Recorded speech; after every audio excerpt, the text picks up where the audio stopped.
Thank you so much, Chantal, for the invitation to speak with you today. You have to demute.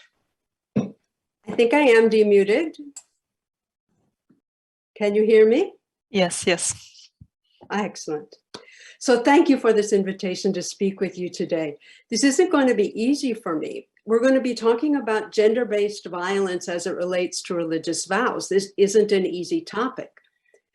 Before we go on, I invite all of us to pause, to look within for a moment, to see what we feel when we anticipate the next few minutes of listening to me talk about abuse of vows and gender-based violence. Have you experienced violence, spiritual, psychological, even physical, in the ways you and your community live the vows? How does that make you feel? How do you feel hearing from someone who has not only left religious life, but also left the church and religious faith? How do you feel listening to someone who knew Mother Teresa personally? I mean, let's face it, for women religious, Mother Teresa comes with a lot of baggage. For my part, I feel a great deal of ambivalence about talking with you all.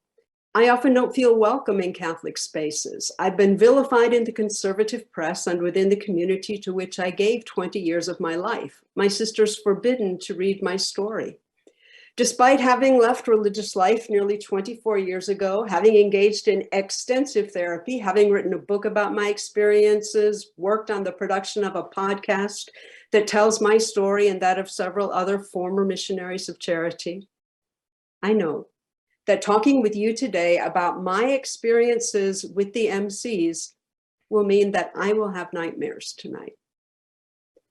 Perhaps even more challenging to me, I'm talking with you, a group dedicated to 16 days of activism against gender-based violence within the Catholic Church. But I'm not at all sure that real reform for women is likely within a church where men hold all the power. Yet I accepted this invitation from Chantal and Susanna to speak to you. It seems to me that Voices of Faith is a group willing to look honestly at what's really happening within the church, and honesty is no small thing. Perhaps my experience and my thoughts can be useful. Let's try. Yesterday, you heard the compelling testimony of Anna Adamchikova, formerly Sister Damiana of the Missionaries of Charity. Like Anna, I was drawn to the radical nature of the MCs. It was 1977, I was 19 and up for a meaningful challenge, a way to give everything to God. Radical religious life can be very seductive. Even today, the communities most severe in their interpretations of the vows are the ones that most frequently prove attractive to young people. The young are looking for something different, countercultural, compelling. Young people are often uncompromising, which has a certain power, but also many dangers. Young people haven't yet learned to temper idealism with gentleness, compassion, and wisdom. At 19, I loved God and felt a call to live a life of service. I was attracted to the poverty of Jesus, who had no place to lay his head, who did not store earthly treasures, who, like the birds of the air and the lilies of the field, relied on his heavenly Father. I longed for obedience to lead me to service. Chastity wasn't something I desired specifically, but it came as part of the package, and I was up for that. I felt drawn to a life in community, a mission and life with sisters with whom I could share everything. What I didn't know was that radical poverty, chastity, and obedience, while they promised a unique closeness to God, could lead to death. I know religious sisters like many of you on this call, sisters who live poverty, chastity, and obedience in ways that have caused them to flourish and grow. And they've made their work glow with authenticity. I think of the congregations of many women religious in the United States where I live. These sisters took the Second Vatican Council's call to renewal seriously, engaging in study and prayer, discussions, experiments, revisions. They lost many members in the process. Many of those who remained became vibrant, effective witnesses to the gospel. For their efforts, they were rewarded by the hierarchical church with an extensive apostolic visitation meant to intimidate them. But we're here today to talk not about the trials and glories of sisters who engage so fruitfully in renewal. We're here to talk about the ways religious vows can be abused in hopes that those abuses can cease. In the most severe cases, like those Anna talked about yesterday, abuse led our sisters to attempt and to kill themselves by suicide. In less severe cases, radical poverty can lead to illness. Radical obedience can lead to the crushing of intellectual growth, the loss of creative contribution, and to crippling emotional abuse. Radical chastity leaves vibrant, energetic women to rot in their own little cages of loneliness. Let me give you a few examples from my experience as an MC from 1977 to 1997. Other congregations will have their own examples to add to the list. In the MCs, abuse of vows is rooted in two basic spiritual missteps. The first is to equate harder with better. The second is to equate the rules and the superior's command as the voice of God. The spirituality of the MCs is rooted in Jesus on the cross and began with a vision in which Mother Teresa claims to have experienced Jesus' cry, "I thirst," as a call to give up all and follow him into the slums, to serve him in the poorest of the poor.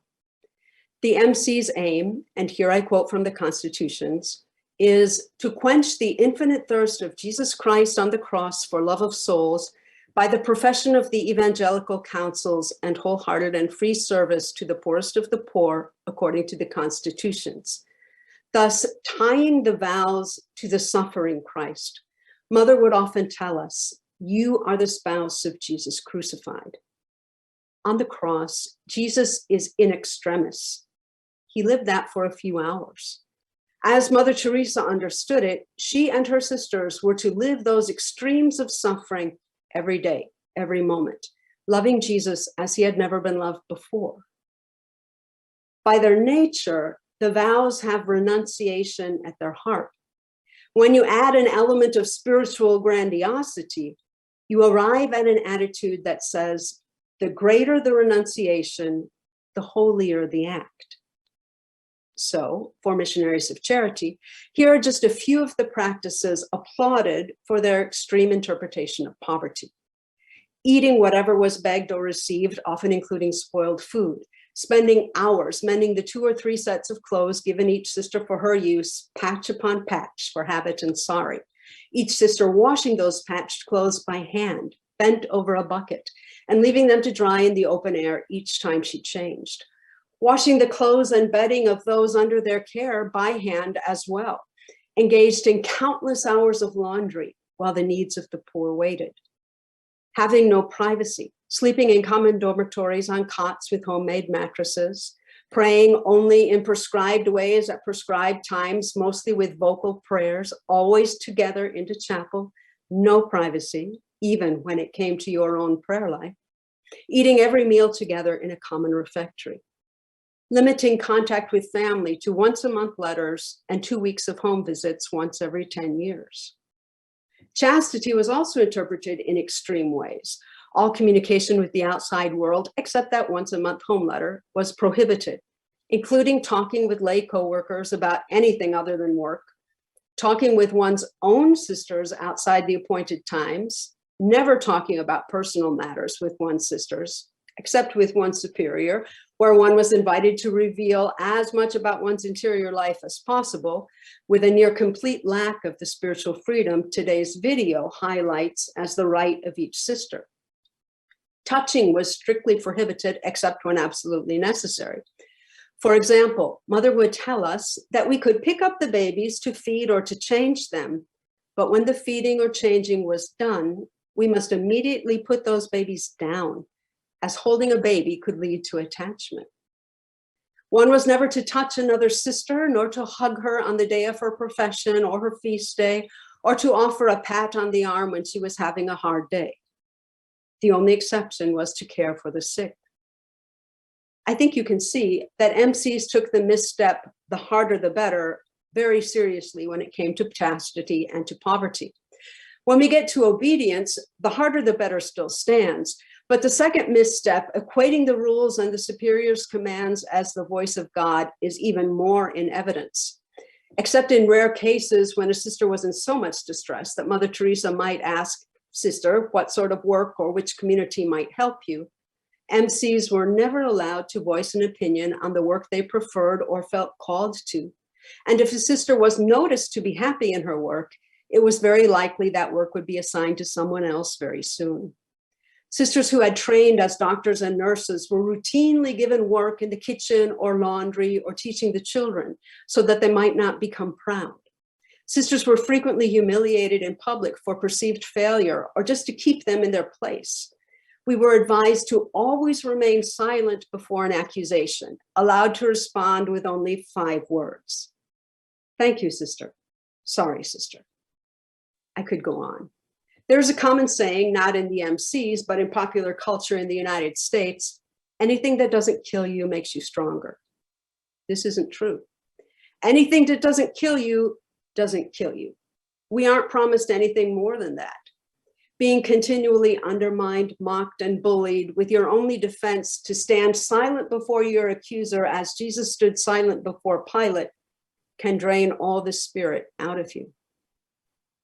Let's return for a moment to the overarching theme of these 16 days of activism, gender-based violence.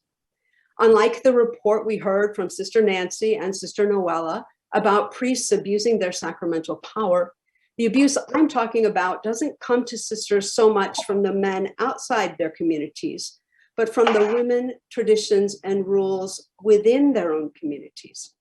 We're talking about women living and enforcing the vows in ways that are violent, manipulative, and abusive. How is this gender-based violence? Because sisters have inherited religious life within a patriarchy, and that comes with all sorts of gender-based assumptions. Women are meant to serve. They are meant to be seen and not heard. Their main virtues are to be kindness and patience, because those are the virtues that will keep them silent. Women are meant to sacrifice themselves. As part of the Vatican's delegation to the United Nations International Women's Year Conference of 1975, Mother Teresa insisted the greatness of women lies in their loving others, not themselves. Never mind that Jesus said to love others as oneself. Matthew records that Jesus told his disciples, "Take up your cross and follow me." But Jesus didn't go around seeking suffering. He accepted crucifixion when it came, but he didn't look for it. I prefer these words of Jesus. "I came that you may have life and have it to the full." Like those who have gone before us, we can choose life or we can choose death. Let us choose life. Let us choose flourishing, not only for the unborn, but for each of us, for each religious congregation. As you all seek to address abuse within the church, you are going to have to do some internal work. The simple fact is that every religious woman who has dedicated herself to serve God within the Catholic Church loves the church. Simultaneously, the church she loves abuses her over and over again. A woman who finds herself in an abusive marriage has many complexities to work out, many competing loyalties to balance. What is the effect on the children of staying, of leaving? How long can she survive within the marriage? Is surviving enough, or does she hope to flourish? Let us consider the words of Malcolm Gladwell, quoted on the Voices of Faith website. Activism that challenges the status quo, that attacks deeply rooted problems, is not for the faint of heart. I would revise Gladwell's words for this occasion. Activism that challenges the church, that attacks deeply rooted problems in place for centuries and sanctified by tradition, is not for the faint of heart. I might revise even further. Activism that challenges an abuser to whom one has tied her own fortunes is for the strong. The Second Vatican Council's decree on religious life is titled Perfecta Caritatis, perfect love. A genuine religious life has love at its core, not renunciation, not discipline, not sacrifice, love. But not perfect love. The demand for perfection keeps women in cages. This is true in any walk of life. Women are to have the perfect body, to be the perfect mother, to exist in perfect love. Let's not aim for perfection, but for an imperfect love that grows stronger every day. What kind of love? I do believe in patience and in kindness, but let me close with my thoughts about the kind of love sturdy enough for the activism you women and men are setting about today. Love is ancient. Love is wild. Love is honest. Love is true. Love defends. Love protects. Love dances. Love laughs. Love takes risks. Love sings. Love does not keep quiet in the face of wrong, but shouts the truth for all to hear. Steeples will fall. Churches will crumble. Popes and pomp will pass away. But love grows stronger in a fight. Love breathes new life into a weary world. Love endures. Thank you.